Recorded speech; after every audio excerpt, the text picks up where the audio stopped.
你敢相信吗？在贵州雾川最深的山里，藏着一座悬在时间之外的寺庙。它建在90度的悬崖之上，只有一个人守了它一辈子。这是一座元代始建的悬空古寺，至今仍有80多岁的老人独自守候。要抵达这里，必须爬过3个小时的险峻山路，有的路几乎垂直，有的段只能靠手脚攀爬。为什么偏要在这绝壁之上建庙呢？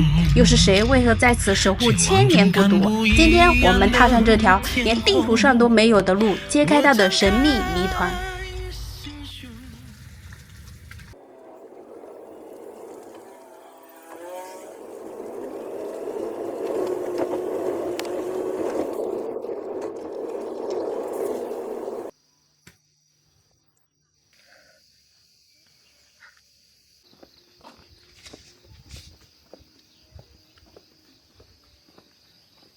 爷爷，要不我们自己上去了，我怕那下雨那个路不好走。我们自己上去了，我们自己上去了，那个路有点滑，是我们自己去好吧？你们自己去好。对，路有点滑，我有点担心你。对，怕下雨那个路不好走，你怕有点担心你。我还不是上去去啊？你也要上去啊？我不是上去去啊？你经常去是吧？我有证据了，我有手续了，我办往庙里我办有证了嘛。你还有证书吗？你没看嘛？看一下吧。不是，没过到他们，我一背瓜子来，在后头。我83了。83了。那你体力都很好了，你还经常一直爬那个山路去。不知道是不是你们看嘛？我不是哄你们的。你小心一点。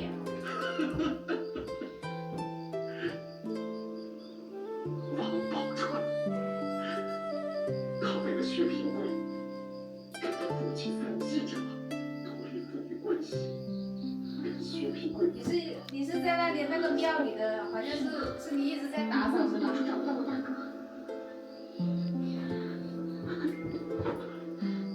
你别在地久山看更好的女人呢。对，那我们就28年了。28年了，你守了。管庙的28年了。这个意思。你守那个庙都守了28年了。哇塞！就在我个人这屋，我儿子在贵阳。你是住贵阳的？我们儿子在贵阳。你儿子在贵阳？儿子媳妇儿孙儿都在贵阳，孙儿在杭州读大学。孙子在杭州读大学。然后，那你一个人就长期一直住在这吗？我一个人在这个房子，就在那边管庙。管庙的话，那你一个月大概会是去几次吧？还是偶尔会去一下？我长期都去。长期去啊？哇，那你体力很好啊！他们都说那个山很难爬。我不是哄你们的，我这个手是很久了嘛。是啊。我贵州省办的嘛。是啊，爷爷很厉害。然后我是看到今天下雨，就是说我们先自己上去了，就不辛苦你跑一趟了，好吗？好。好的，谢谢了，谢谢爷爷哈。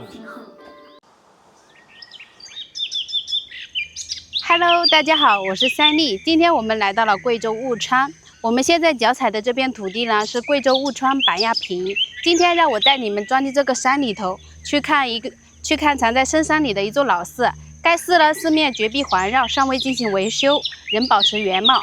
今天就跟我们一起上去看看吧。然后后面那座山的话，就可以看到，离得其实不是很远啊，但是我们要从这里下这座山，然后又走走绕绕的爬上去，所以的话耗时还是挺长的。都说贵州的山藏着千万种模样，今天就跟我一起去用镜头去见证吧。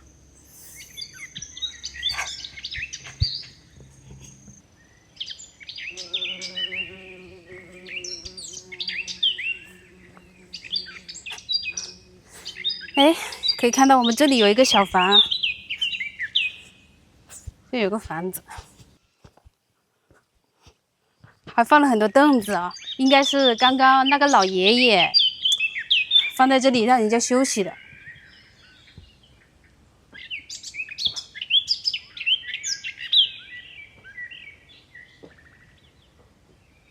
啊，这里供奉着一座佛像。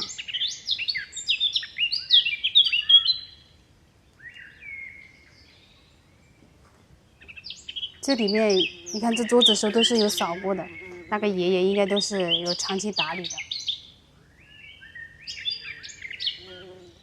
还新贴了一副对联，应该是那个老爷爷贴的。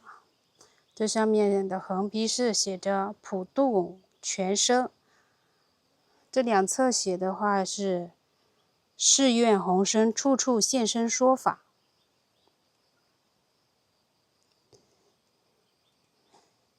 慈悲广大，时时救苦寻生。从这个对联的内容来看，大概率供奉的是佛教中救苦救难的观音菩萨。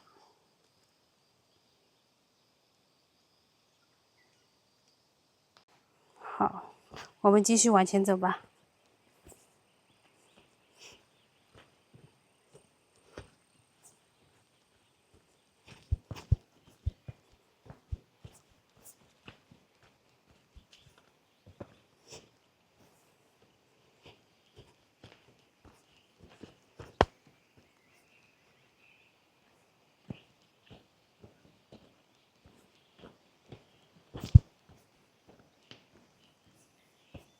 可以看到我们这个坡啊，还是挺陡的。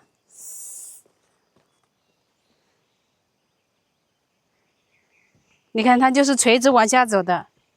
然后这几天又在下雨，可能这个路会更加滑，更加不好走。我们现在要沿着这个比较陡一点的这个小坡下去。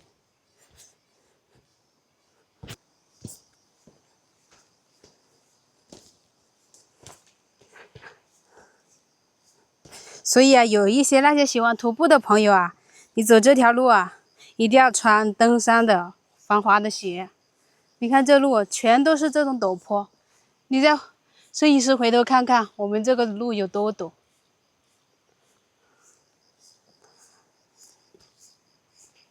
然后我们接着继续往下走。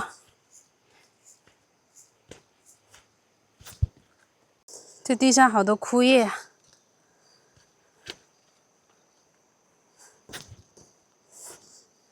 显得这个路更滑。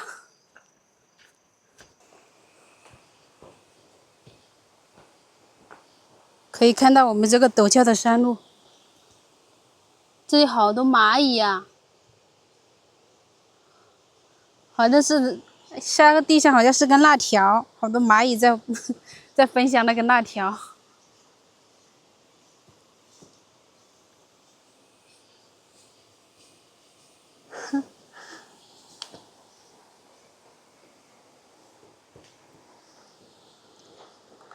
可以看到吗？这个陡峭的山路，我们要一直这样往下走。哎呦妈呀！哎呦，差一点滑一下。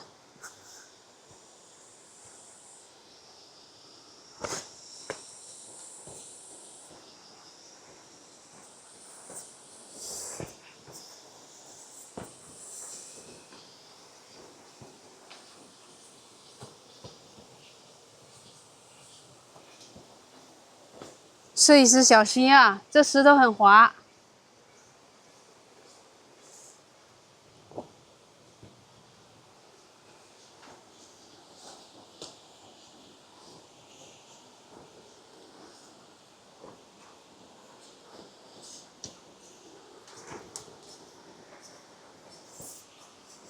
哎呦，妈呀，走这条路真的是心惊胆战的。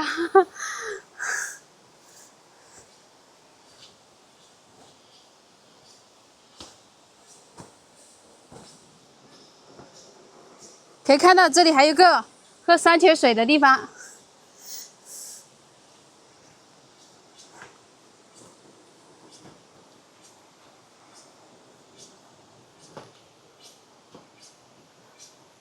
啊，这里是喝山泉水的地方，这个水很清澈，很干净啊。这里还有很多个瓶子，应该是那些来这上香的人打的。你看，还有一些小杯子，还有一些塑料瓶，应该是用来装水。这有一个小山洞，水特别清澈。可以看到这些瓶子，都是这些山上流下来的纯天然山泉水。我们接下来就继续要往这里一直下坡下到底，下到底的话会有一个瀑布。我们走到这啊，可以听到离那个水声越来越近了。我们马上就要到山底了，胜利的曙光。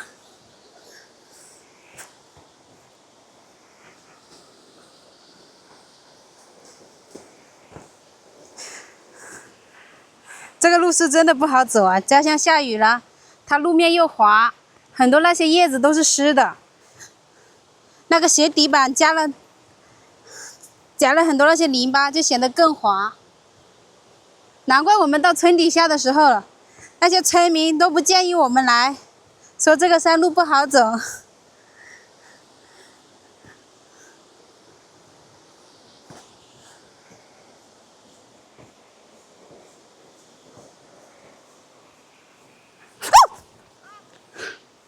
一个虫咬了我一口。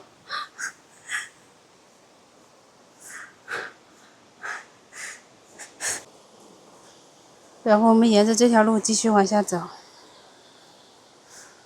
可以看到接下去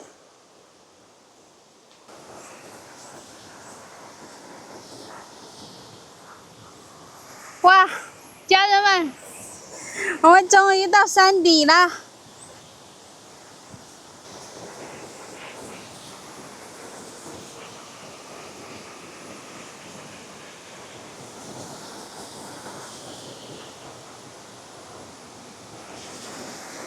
快看，好宏观呀！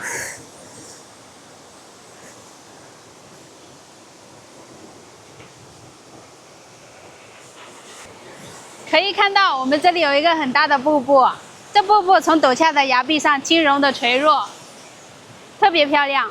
水流是丝绸般的顺滑，崖壁上布满了翠绿的绿植，还有苔藓和植被。下方有一方清池，仿佛倒映着上方的瀑布和崖壁。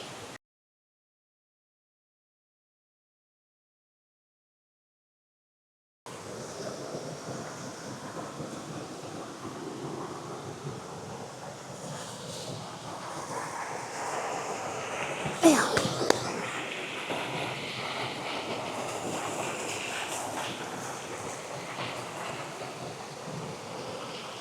这个石头。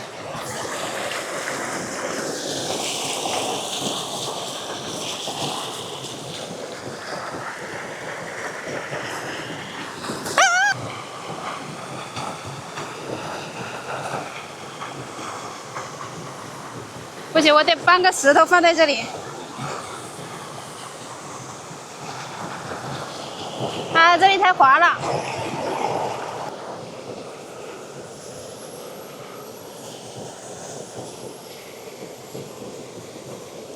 哎呀！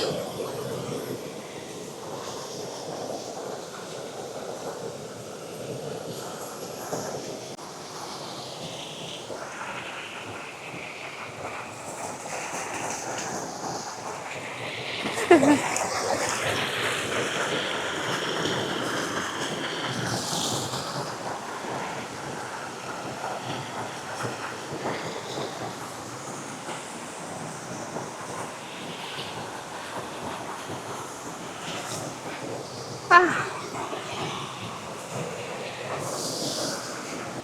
接下来我们就要往这里上去。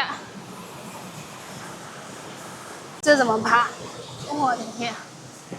哇，这石头真的好滑呀！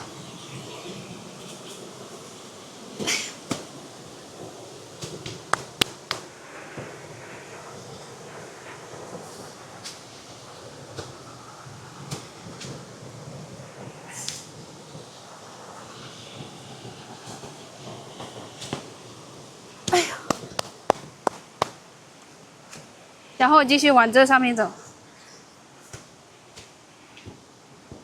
我们现在要登顶。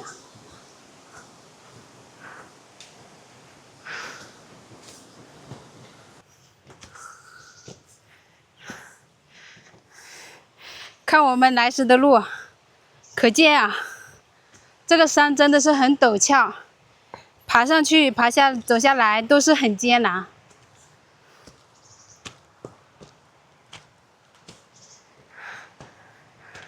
我们刚刚从那边好不容易下到山底，现在我们又要泊千山万水的往上登顶。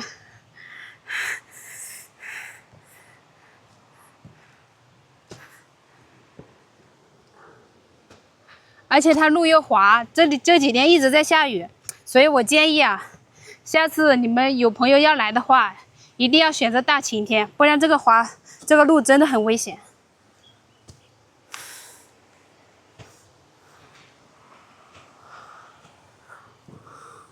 我们今天要一直往上走，走到底。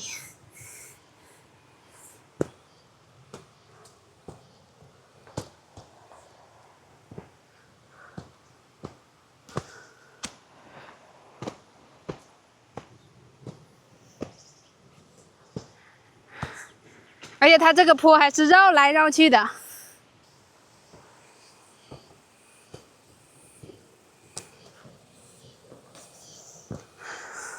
爬这个坡一定要手脚并用。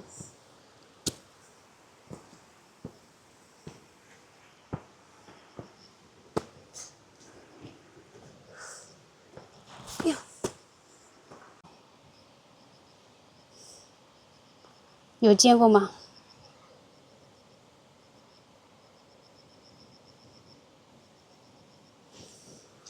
？OK， 我们继续启程。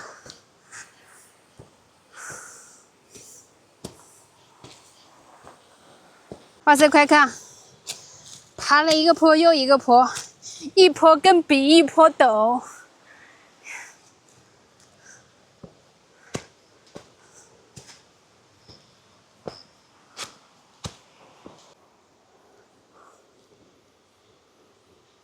可以看到上面有一个小房子，不知道这个房子是不是到了底。我们现在要从这里爬上去。快看，这里有个小庙。我刚刚在底下看到这座小庙，我以为就快到顶了。这个供奉神寺的小庙，从它那个文字还有供奉的形象来看，可能与道教文化相关。道教是中国本土宗教，以道为最高信仰，追求长生久世、得道成仙。在民间的话，有诸多驱邪、祈福等相关的信仰。这类的小庙常是民间百姓表达宗教信仰，祈求平安顺遂。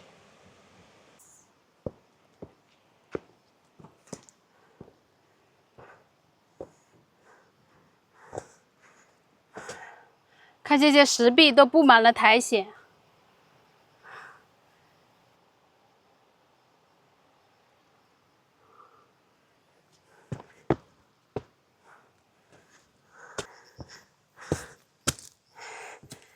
哇，走到这我们终于登顶了。这里的话应该是主庙，看这里还有一朵不知道是谁摘过的一朵彼岸花。这朵彼岸花已经枯萎了，有人认识吗？这种彼岸花。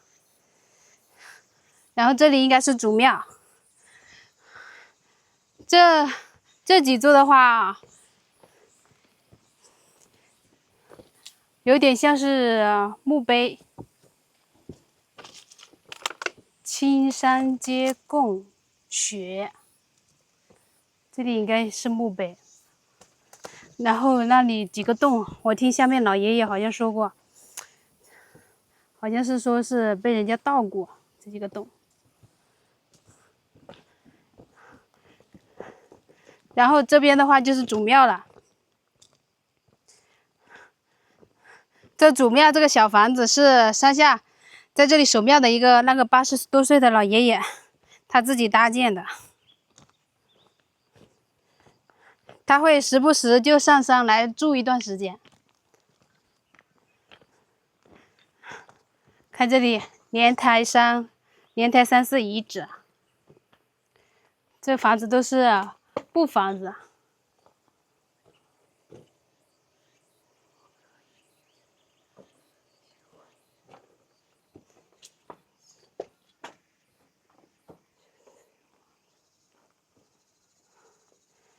然后这里应该就是供奉的。这里面的话就供奉了各种神像，看这神像的样式，都反映了当地独特的民族信仰文化和历史传承。然后这个房子整体的结构是由实木砖石、黄土搭建而成，屋顶的话是由石棉瓦，而这屋顶还封了一层防渗膜，应该是用来挡雨的。看这神像的造像风格和供奉形式来看，应该涵盖了佛道及民间其他的神等不同体系的神灵。这边的话还有财神和观音，然后这里的话还有一些生活用品，有一个灶台、一个水桶和一些锅碗瓢盆。但这个窗是没有风的，冬天应该会很冷。OK， 我们现在出去看一下。这里的话还有一个磨刀石，看这痕迹应该是使用过很多次啊。旁边的话还有很多那些木材，可以看到这些墙壁都是用一些泥土和石砖堆砌而成的。这个房子已经没有顶了，感觉应该是长久失修的状态。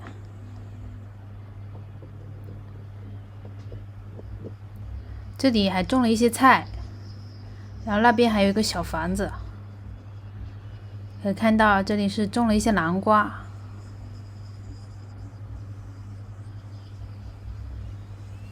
但是旁边长了很多杂草。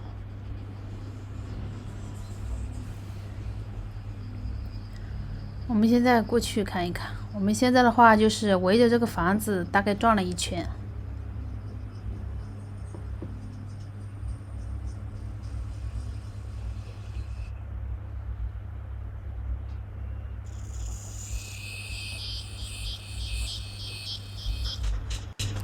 好了，我们现在的话就要从这里爬上顶。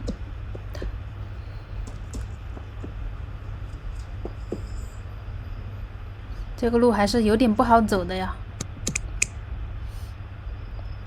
可以看到这里还长了一个野生的百合花，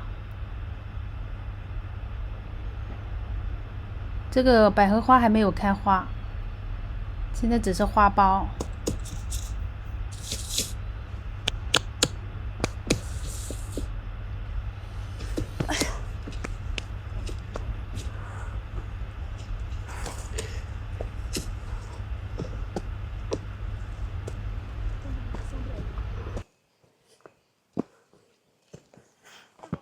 哎，我们到这了，这里旁边有一座小庙，好像供奉的是一座燃灯佛。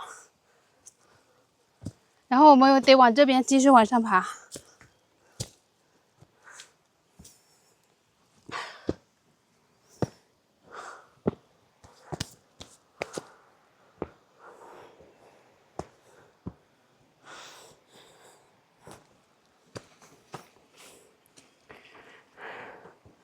这里还有个洞，这个洞挺深的。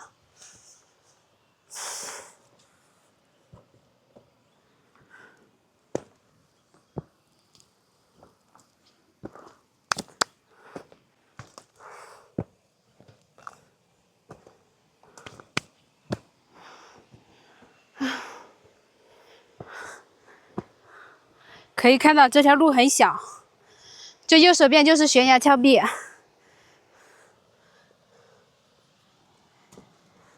一不小心掉下去，那就是万丈悬崖了。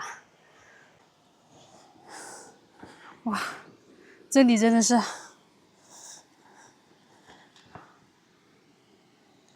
没点胆量，谁敢来呀？哇塞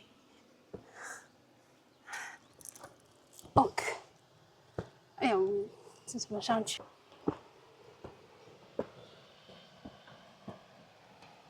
来，你兄弟。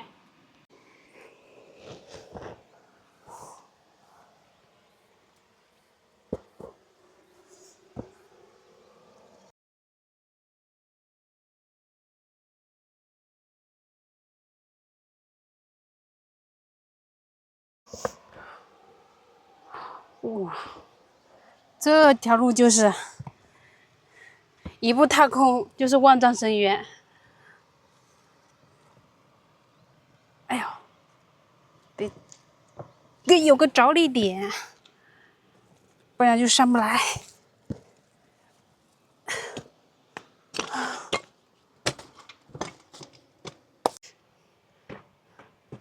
可以看到，我们现在终于到顶了。这上面全是青砖石灰建成的，然后这些树、这些木头已经开始腐朽了，上面还有青瓦，这些青瓦长了很多绿植和苔藓。然后你可以看到这个墙已经开始开裂了。我建议的话，这里还是挺危险的，不建议人来这里探险了。这里感觉也快要开了，也快要塌了。看，这里已经有个大裂缝了。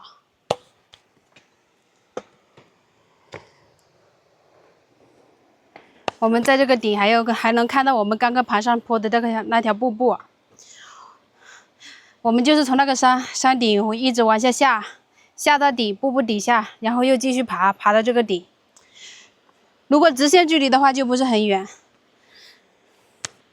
我现在站在孤峰的山顶上，在这个顶峰的庙边，人都要吓软了，腿抖得跟山瘫似的。这个四周悬崖深到能把那个视线吞掉，狂风都要把人往深渊里卷似的，感觉下一秒就会被吹没影了。这个道观呢叫莲台山，它应该距现在有几百年的历史，但是现在可能由于的话，可能因为战乱或者是什么原因了，这里已经变得破败了。好了，今天我们就到这里吧。我是三丽，我们下期再见，拜拜。